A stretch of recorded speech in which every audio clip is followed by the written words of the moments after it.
Hey guys, Legendaray here and welcome back to another Clash Royale video. Now, the second global tournament of this season is starting in just a couple of days, and it's actually going to be a sudden death global tournament. Now, sudden death is honestly one of my favorite game modes in Clash Royale, just because it's so close to being a regular 1v1 mode, but the playstyle forces you to be very aggressive, because as soon as one of the towers goes down, it's just completely game over. Now, this aggressive playstyle required for this type of game mode means that some of the decks that work very well in this current meta might not necessarily be all that effective in the sudden death global tournament. So today I'm going to be going over the top 5 decks that I would personally recommend you guys run in this upcoming global tournament. Of course, I've done my research in some previous sudden death tournaments and challenges, and I've also taken a bit of a dive into this month's meta to pick out some of the best decks that I believe will give you guys the best chances in this upcoming tournament. Now, before I go ahead and showcase the 5 decks to you guys, I would also give you one additional tip. Practice the sudden death game mode beforehand. If you really want to do well in this sudden death global tournament, it might be a good idea to play some practice sudden death matches. You can do that in your friendly battles, or you can also search up some tournaments and see if there is a sudden death tournament being hosted. I did this when I was recording gameplay for today's video, and I personally found it very helpful in actually figuring out which decks do work effectively in a sudden death format. Of course, deck links for each deck are going to be down in the description, and we're also going to be going over a quick synopsis of the synergies and strategies involved in playing each of these decks effectively. And hey, while you're down there, be sure to leave a like on the video as well as a subscription to my channel for more videos like this one. Also, if you'd like to support me, feel free to use code Legendaray in the shop. Any support would be greatly appreciated. Last but not least, I also just recently started a Twitch for mostly non-Clash Royale streams, so if you'd like to support me and get notified for when I go live, be sure to drop me a follow there as well. And with all that out of the way, let's get right into the decks. Number 1, Bowler Balloon Control. Now, this is a deck that has just kind of been in the meta for a very long time. It's never been super popular, but in this sudden death tournament, it's definitely going to be a lot more effective. First off, the goal of sudden death is to be the first player to take a tower. So the lumberjack, balloon, and freeze combination is very effective at, getting a balloon to the tower and taking the tower down. Secondly, it's a very control-based deck, meaning that it is ready to defend any type of push that the opponent may try to build up against you. Starting off with this deck, it's okay to cycle something cheap in the back. However, I am generally more inclined to just wait for the opponent to make the first play. The only exception to this, and this will apply to all the other decks as well, is if you do not have an air counter in cycle. If you don't have an air counter in cycle, it is so important that you cycle something just to get an air counter, because the last thing you want is for your opponent to just shove a lumberloon push down your side of the arena and you just simply do not have any air counters. Starting off with a breakdown of the defense of this deck, you have the 2 most important air counters, the Inferno Dragon and the E-Dragon. Inferno Dragon is for those high HP troops, meanwhile the Electro Dragon with the Chain Lightning is useful at both dealing with some swarms as well as resetting units that have the charging capability. Bowler is great at anything ground related, and the Lumberjack is also there as a very high damage output unit. The Tornado and the Freeze are also paramount on defense and buy your troops some very useful time, especially when you're caught in a pinch on a defense. Now, the offense of this deck, on the other hand, is quite simple. You're just mostly going in with the Lumberjack and the Balloon, ideally when you know that the opponent's air counters are out of cycle, and then once the Balloon gets closer to the tower, consider going in with a Freeze to try and get those balloon connections onto the tower. This is a very control-based deck, meaning that oftentimes you're going to be going in on offense off of a counter push as well, so adding in some additional support with the bar barrel as well as the tornado can also be very effective at trying to get these balloons to the tower. Again, this is a sudden death match, meaning that the player that takes the first tower will win the match, so sometimes it can even be okay to go in an all-out tower race. Number 2, Electro Giant Beatdown. Now this is a deck that is definitely very popular in this current meta, and I strongly believe it is also one of the best decks to run in this sudden death challenge. The reason is because the control aspect of this deck can pretty much counter some of the most common decks that you're going to see in this meta. Starting off on the defense, you have Ice Wizard, Tornado, Baby Dragon, and Goblin Cage. These 4 cards are so complete in terms of their defensive capabilities. Ice Wizard and Baby Dragon deal splash, Goblin Cage distracts tanks, and the Tornado is just useful all around to pull units together or pull units away. Dark Prince is there to serve as a great mini tank, and the Bar Barrel is also there for certain graveyard decks, as well as just to add an additional mini tank on a defense as well. One thing to note is that the sudden death game mode is in double elixir, so on offense you can actually afford to be a little bit more aggressive and just start to build up your Electro Giant pushes as soon as possible. So moving on to the offense of this deck,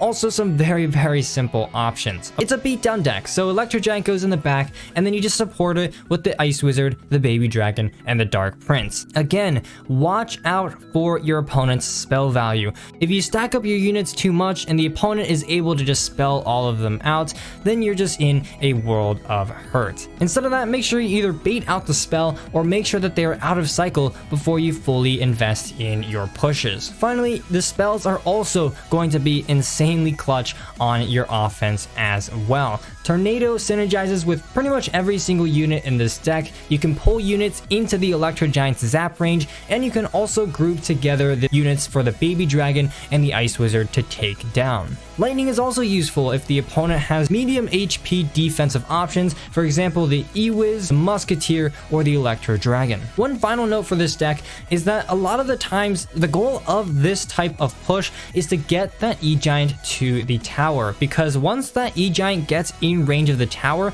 and the tower starts attacking that E-Giant, it's gonna deal so much damage and almost just completely destroy the tower on the spot. So just make sure you have the right objective in mind when you are playing this deck. Number 3, Pekka Balloon Freeze. Now this is famously known as the Anaban deck, and there's definitely a reason why this guy plays this deck so effectively. The reason why so many of these control type decks will dominate sudden death is because not only do you need a quick way to just completely demolish a tower in the balloon, but you also need very effective ways to control the opponent's pushes on a defense. And in this deck, of course, you have the Ice Wizard, the Baby Dragon, and the Tornado. Starting off, I will be playing this deck a little bit more reactively, but as usual, I will be cycling to an air counter if I notice that I do not have one in cycle. After that, I will generally be on the defensive end first. Unless the opponent makes a big commitment in the back, then I'll just go in with a Lumberloon in the opposite lane. But on the defensive end of this deck, well, you've heard it before, Baby Dragon, Ice Wizard, into Tornado form the crux of this deck's defense. Now, the trump card in this deck is actually going to be the Pekka, because when you actually look at this meta, the Pekka actually does very well. There's going to be a lot of beatdown type pushes like the E-Giant deck I shared earlier, and in addition, Mega Knight might also be a very popular option that players will run. The Pekka does very well against that, and because we are in double elixir during sudden death mode, this is going to be a much more affordable deck than you might think. Last but not least, never count out the freeze on a defense. Just like the balloon deck I shared previously, a defensive freeze can often be the difference between you winning and losing a match, buying your troops and your arena towers that additional couple of seconds to take down your opponent's pushes. Now, like I said earlier, the offense of this deck mainly relies on going in with quick pushes at the bridge, but that doesn't mean that you can't build up pushes off of a counter push as well. Especially with these high HP defensive options such as the Baby Dragon as well as the Pekka, you oftentimes have a surviving counter push after your defenses, which will allow you to go in with a balloon, with a lumberjack, as well as a freeze to try and get these connections onto the tower. Again, this is a sudden death mode, so going in with tower races can oftentimes be very beneficial to you, especially if you are confident that you will actually win the tower race. Number 4, Graveyard Freeze.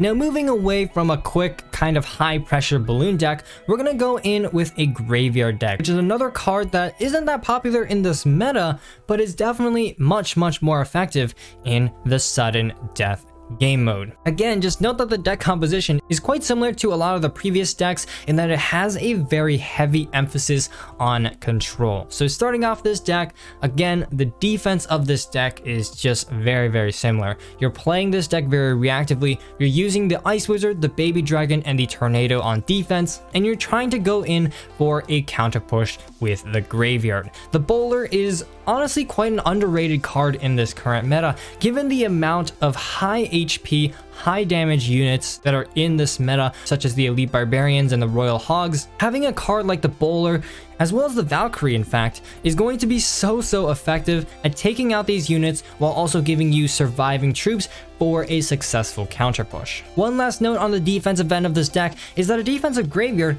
is also sometimes a very good option for you to use. This is generally going to be a good option against high damage cards such as the Sparky as well as the Pekka, because it'll offer you some distraction for about 10 seconds, which will allow your defensive units to get just a little bit more damage against your opponent's pushes. Now the offense of this deck can be a little bit more versatile. Of course, there are three main ways that I would go in on offense with this deck. The first and most common is generally off of a counter push. I have some surviving units after a successful defense, and as the units cross the bridge, I add some additional support as well as an additional Graveyard in on offense. Now the second way I'll go in on offense is if the opponent makes a big commitment in the back. Then I'll just go ahead and play a tank as well as a Graveyard directly at the bridge in the opposite lane. This will force your opponents to spend a ton of elixir defending, because after all, they can't afford to lose a single tower. Last but not least, it may also be effective to just straight up go in with a Graveyard freeze. A naked Graveyard can sometimes throw your opponents off guard,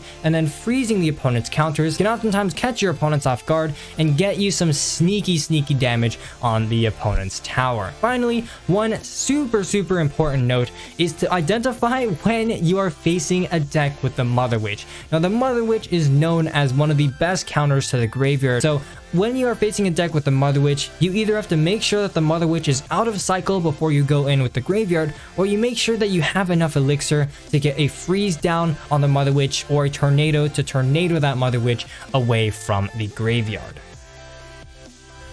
Number 5. Mega Knight Fireball Bait.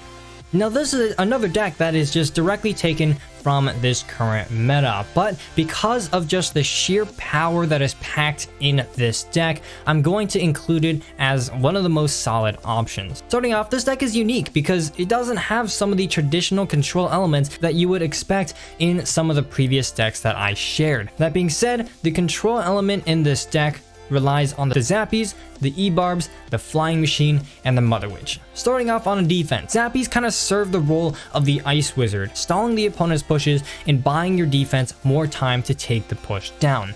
E-Barbs are going to be your main source of high damage output. Finally, the Flying Machine and the Mother Witch kind of serve as your ranged defense. The Flying Machine is obviously great at sniping units away from super far, and the Mother Witch is going to be used if you're against Graveyard decks or decks with cheap swarm units such as skeletons, minions, or bats. This deck also has a very heavy Fireball Bait element as well, with 5 of the units in this deck being very easily taken out by a Fireball. So not only do you have to be careful to not give too much fireball value, but you can actually use this to your advantage, baiting out the opponent's medium spell and then using that to your advantage to not just defend, but go in on an offensive push with the Royal Hogs. Speaking of the offense, oftentimes your offensive pushes will be off of a successful counter push. Your high HP units or your ranged units, such as the Mega Knight, the E-Barbs, or the Flying Machine, will often survive a defense, and from there, you're going to want to start to apply double lane pressure with this type of deck. The goal of this deck is to just straight up overwhelm your opponents and get them to have to overextend on defense, so applying double lane pressure is oftentimes going to be the best way to do so. It's also the safest way in case your opponent has some splash heavy defense with the Bowler or the Fireball, and so spacing out your pushes in both lanes can oftentimes mean that your opponents will really struggle to try and defend these pushes. Last but not least, it is also very important to pretty much keep an air counter in your deck at all times. The one weakness of this deck is that sometimes it doesn't have the best answers to things such as a Lumberloon push, so if you are against a balloon deck, it is oftentimes essential to always be ready in case the opponent goes in with a balloon at the bridge. So there we go. Those are the top 5 decks that I would recommend you guys run in this upcoming Sudden Death Global Tournament. Again, these are decks that have shown to work both in the current meta as well as in previous Sudden Death events. So any one of them will give you a very, very good chance in this tournament. Deck links are going to be down in the description for those of you interested. But unfortunately, guys, that's all I've got time for in today's episode. Huge thanks to all of my channel members. You guys are the absolute G's. If you enjoyed, please leave a like down below as well as a subscription to my channel. And as always, this is Legendaray, and I'm signing off. See you guys next time.